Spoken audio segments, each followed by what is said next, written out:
अरे बल्लो रानी, मुझे जल्दी ऑफिस से जाना, जरा अपने खूबसूरत हाथों से कंघा तो पकड़ाना।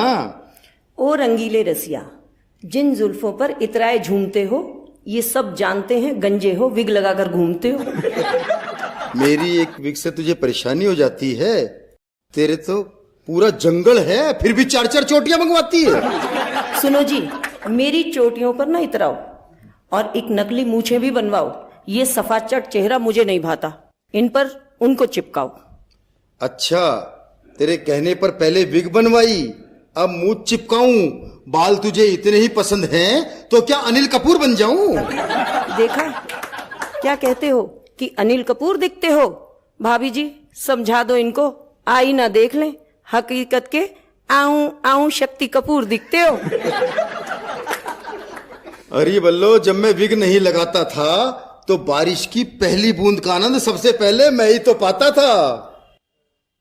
भाड़ में गया आनंद, मुझे तो मेरे पिता और रब ने पता नहीं कौन से कर्मों की सजा दी जो अपनी ये खूबसूरत बेटी इस गंजे से ब्याह दी। गंजा ना भी होता तो शादी के बाद हो जाता।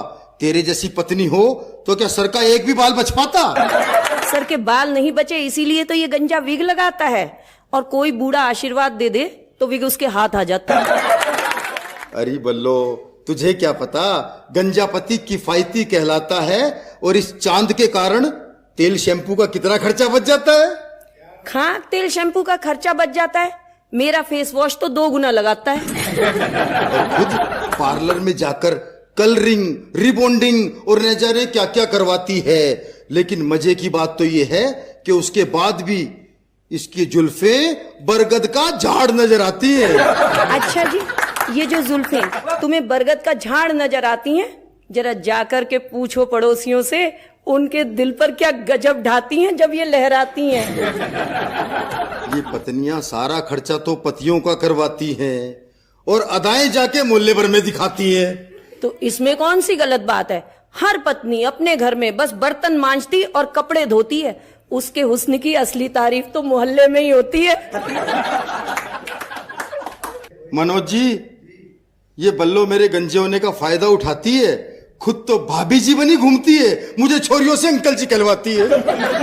और इस अंकल जी की बात बताते मुझे शर्म आती है, इस गंजे को तो मोहल्ले की हर बूढ़ी आंटी भी भा जाती है। वैसे तो कहती है मुझे बहुत प्यार करती है, लेकिन मैं किसी बुढ़िया से भी बात कर लूं तो मुझ पे शक करती है। गलत बात, शक का इल्जाम हमेशा हम औरतों के सिर आता है। इतिहास गवाह है, भगवान राम भी तो सीता से ही अग्नि परीक्षा करवाता है। हम पतियों को तो पत्नी के रूप में हमारे कर्मों की सजा दी जाती है, और इनका बदला पूरा ना हुआ तो सावित्री बनकर यमराज से भी पति के प्राण खींच लाती है। और मेरे प्राण तो तब सूख जाते हैं, इस गंजे को लेकर मुझसे तो मायके भी नहीं जाया जाता है। वहां जाकर ये गंजा मेरी बहन यानी अपनी साली से टकली पर चंपी करवाता है। अरे बल्लो, काश ये बात तेरी समझ में आ जाए, साली के नाजुक हाथों का जादू चले और मेरे सर पे बाल आ जाए। हा, ये देख लो, ये बूढ़ा, ये गंजा ठंडे तवे पे रोटी सेकता है, उजड़ा चमन है, ख्वाब बसंत के देखता है। अरे बल्लो, मैं अपने दिल के अरमान अभी से क्यों तोड़ूं?